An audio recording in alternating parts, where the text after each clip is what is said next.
महाभारत के युद्ध क्षेत्र में जब शंखनाद गूंज रहा था, जब चारों ओर मृत्यु, भय और विनाश का दृश्य था, उसी समय एक ऐसा क्षण आया जिसने पूरे मानव जीवन की दिशा बदल दी।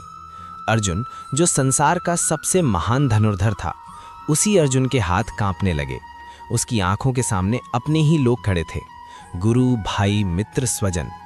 तब उसका हृदय टूट गया, धनुष हाथ से गिर गया और मन रो पड़ा।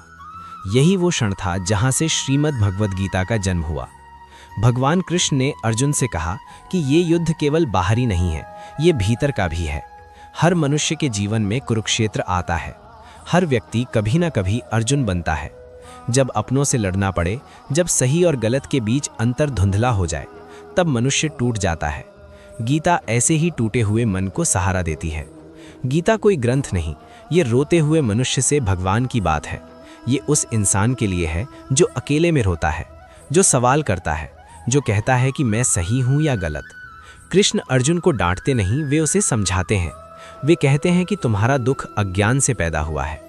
भगवान कहते हैं कि आत्मा न जन्म लेती है न मरती है, शरीर नष्ट होता है, आत्मा नहीं। ये बात सुनने में साधारण लगती है, लेकिन जब ये हृदय में उतरती है तो मृत्यु का भय समाप्त होने लगता है। गीता मनुष्य को सिखाती है कि कर्म से भागना पाप नहीं, लेकिन कर्म से डरना अज्ञान है। यही कारण है कि गीता आज भी जीवित है, क्योंकि ये हर उस व्यक्ति से बात करती है जो जीवन से थक चुका है, जो अंदर से टूट गया है और जिसे एक मार्गदर्शक की आवश्यकता है। जब अर्जुन ने कृष्ण से कहा कि मैं अपने ही लोगों को कैसे मारूं, तब कृष्ण की आंखों में करुणा थी। वे जानते थे कि ये प्रश्न केवल अर्जुन का नहीं है, ये हर उस इंसान का प्रश्न है जो रिश्तों और कर्तव्य के बीच फंस जाता है। कृष्ण कहते हैं, तुम केवल निमित्त मात्र हो, जो होना है वो होकर रहेगा। तुम्हारा अधिकार कर्म पर है, फल पर नहीं। गीता का ये वाक्य मनुष्य के हृदय को झकझोर देता है। हम जीवन भर परिणाम के डर से जीते हैं। अगर असफल हो गए तो क्या होगा, लोग क्या कहेंगे, अपनों का साथ रहेगा या नहीं। कृष्ण कहते हैं, डरो छोड़ो, अपना कर्म पूरी निष्ठा से करो, परिणाम ईश्वर पर छोड़ दो। जब मनुष्य ये बात समझ लेता है, तब जीवन का बोझ हल्का हो जाता है, चिंता कम होने लगती है, नींद सुकून से आने लगती है। गीता सिखाती है कि आसक्ति ही दुख का कारण है। हम जिनसे प्रेम करते हैं, उनसे उम्मीदें जोड़ लेते हैं, वही उम्मीदें हमें तोड़ती हैं। कृष्ण कहते हैं, प्रेम करो लेकिन बंधो मत, सेवा करो लेकिन अहंकार मत पालो, संघर्ष करो लेकिन क्रोध मत रखो। ये संतुलन ही योग है। योग केवल शरीर को मोड़ना नहीं, मन को स्थिर करना है। गीता ये भी सिखाती है कि जो आज तुम्हारा है वो कल नहीं रहेगा। धन, पद, सौंदर्य, संबंध सब क्षण भंगुर है, केवल आत्मा शाश्वत है। जब ये सत्य हृदय में उतरता है, तब मनुष्य बाहरी दुनिया से कम और भीतर की दुनिया से अधिक जुड़ने लगता है। यही कारण है कि गीता पढ़ते समय आंखें नम हो जाती हैं, क्योंकि हर श्लोक हमें हमारी ही सच्चाई दिखाता है। इसलिए गीता केवल पढ़ी नहीं जाती, वो जीवन को भीतर से बदलने वाली मौन पुकार बन जाती है। कृष्ण अर्जुन से कहते हैं कि जिस मृत्यु से तुम डर रहे हो वो वास्तव में है ही नहीं। जो जन्मा है वो मरेगा और जो मरा है वो फिर जन्म लेगा। ये शरीर वस्त्र की तरह है। जैसे मनुष्य पुराने वस्त्र त्याग कर नए वस्त्र धारण करता है, वैसे ही आत्मा पुराने शरीर को छोड़कर नया शरीर धारण करती है। ये सत्य सुनकर अर्जुन का मन धीरे धीरे शांत होने लगता है। मनुष्य का सबसे बड़ा भय मृत्यु है, अपनों को खोने का भय, स्वयं के अंत का भय।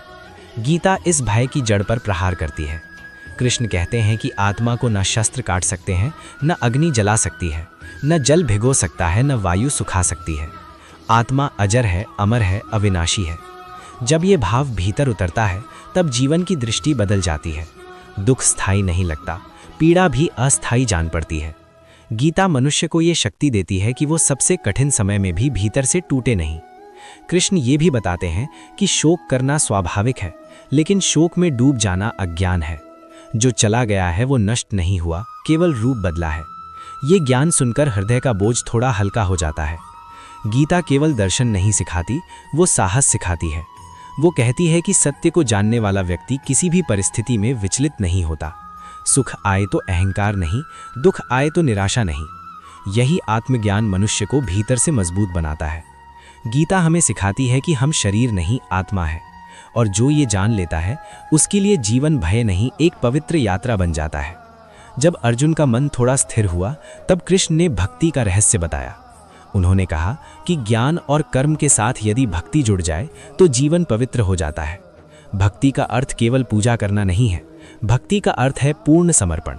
अपने दुख, अपने सुख, अपने प्रश्न, अपने आंसू, सब कुछ ईश्वर को सौंप देना। कृष्ण कहते हैं कि जो मुझे प्रेम से एक पत्ता, एक फूल, एक फल या थोड़ा जल भी अर्पित करता है, मैं उसे स्वीकार करता हूँ। ये पंक्ति उन लोगों के लिए है जो सोचते हैं कि वो बहुत छोटे हैं, बहुत पापी हैं या ईश्वर के योग्य नहीं हैं। गीता कहती है कि ईश्वर भाव देखते हैं, साधन नहीं।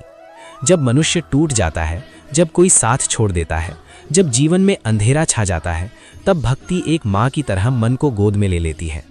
कृष्ण कहते हैं कि जो मुझे सच्चे मन से याद करता है, मैं उसे कभी नहीं छोड़ता।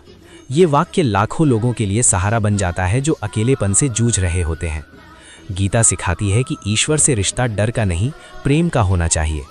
जब मनुष्य ईश्वर को अपना मान लेता है, तब भय अपने आप समाप्त होने लगता है।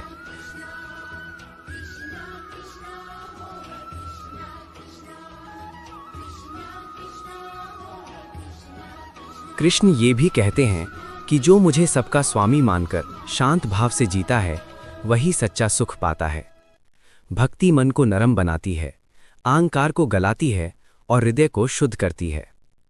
यही कारण है कि गीता केवल बुद्धि को नहीं, आत्मा को छूती है। वे टूटे हुए मन को जोड़ने की दिव्य कला सिखाती है। कृष्ण अर्जुन को समझाते हैं कि मनुष्य का सबसे बड़ा शत्रु कोई और नहीं, उसका अपना अहंकार है। जब मनुष्य ये मान लेता है कि मैं ही सब कुछ हूं, तभी उसका पतन शुरू होता है। गीता कहती है कि ज्ञान का अर्थ केवल शास्त्र पढ़ना नहीं, बल्कि अपने अहंकार को पहचानना और उसे त्यागना है। अहंकार हमें दूसरों से बड़ा दिखना सिखाता है, लेकिन भीतर से खोखला बना देता है। हम अपने पद, धन, सौंदर्य और बुद्धि पर गर्व करने लगते हैं। कृष्ण कहते हैं कि जो स्वयं को कर्ता मानता है, वो बंधन में पड़ जाता है, और जो स्वयं को ईश्वर का साधन मानता है, वो मुक्त हो जाता है। गीता सिखाती है कि सच्चा ज्ञानी वही है जो विनम्र होता है, जो प्रशंसा में फूलता नहीं और निंदा में टूटता नहीं। ऐसा व्यक्ति हर परिस्थिति में संतुलित रहता है। उसके लिए सम्मान और अपमान समान होते हैं। कृष्ण कहते हैं कि ज्ञान का प्रकाश तभी प्रकट होता है जब अज्ञान का अंधकार हटता है, और अज्ञान का सबसे घना रूप अहंकार ही है। जब मनुष्य ये स्वीकार कर लेता है कि वो सीमित है और ईश्वर असीम, तभी उसके भीतर शांति उतरती है। गीता ये भी बताती है कि जो व्यक्ति स्वयं को सबसे छोटा मान लेता है, वही वास्तव में सबसे बड़ा बन जाता है, क्योंकि उसके भीतर सीखने की क्षमता होती है। अहंकार सीखने के द्वार बंद कर देता है, जबकि विनम्रता उन्हें खोल देती है। यही कारण है कि कृष्ण अर्जुन को बार बार स्मरण कराते हैं कि तुम केवल योद्धा नहीं, एक साधक भी हो। युद्ध भारी है, लेकिन असली विजय भीतर की है। जब अहंकार हार जाता है, तभी आत्मा जीतती है। कृष्ण अर्जुन को बताते हैं कि मन ही बंधन का कारण है और मन ही मुक्ति का द्वार है। अस्थिर मन दुख पैदा करता है, जबकि संयमित मन शांति देता है।